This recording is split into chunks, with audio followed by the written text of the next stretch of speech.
For 3,000 years, the Jewish legal system has rested on a single, uncompromising principle: mutual consent. This system of jurisprudence maintains a rigid standard. Any contract signed under physical threat, duress, or pressure is void.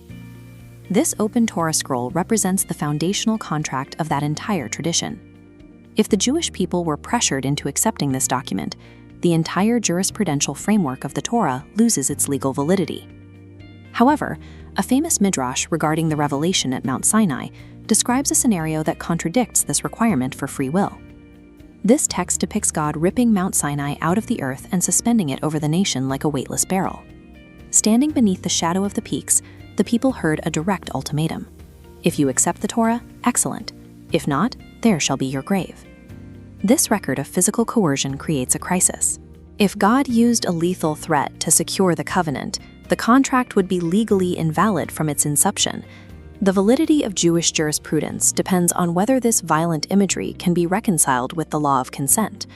Historically, other nations complained to God, asking why he didn't overturn the mountain on them too.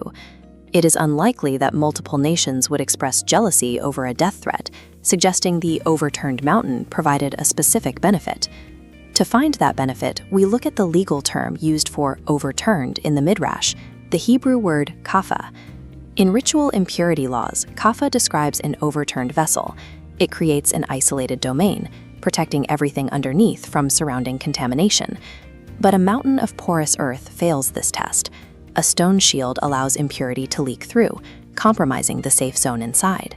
Since earth and rock cannot function as a legal shield, the Midrash must be describing a mountain made of a different material. Targum Yonatan ben Uziel, an authoritative ancient translator, provides a physical description solving this material problem. He records the mountain was actually transparent, made of a glass-like substance known as an ispaklaria. The philosopher Maimonides provides the framework to understand why a transparent barrier was necessary. In his 8 chapters, he explains that intellectual deficiencies and negative character traits act as opaque curtains, blocking our perception of the divine.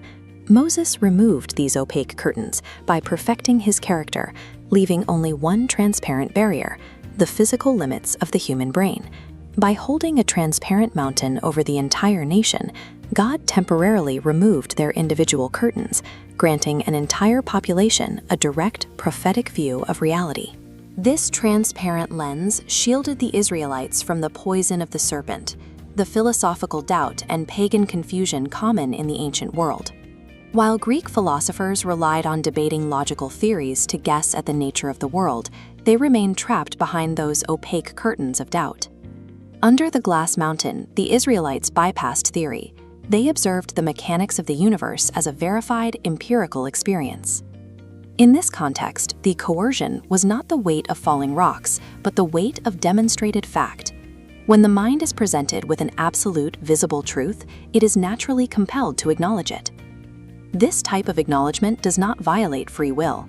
Just as we are forced to acknowledge the sun by looking at it, the Israelites were compelled by the objective reality they witnessed. This distinction resolves the constitutional paradox of the Sinai covenant. Because the people were compelled by the clarity of truth rather than the threat of a weapon, their acceptance of the law remains legally valid. This shared empirical experience established the foundation for the structured legal tradition contained in these volumes, creating a system based on verified history rather than speculation. The Sinai covenant endures not through physical fear, but as a record of a moment where an entire nation chose to align their legal system with objective revelation.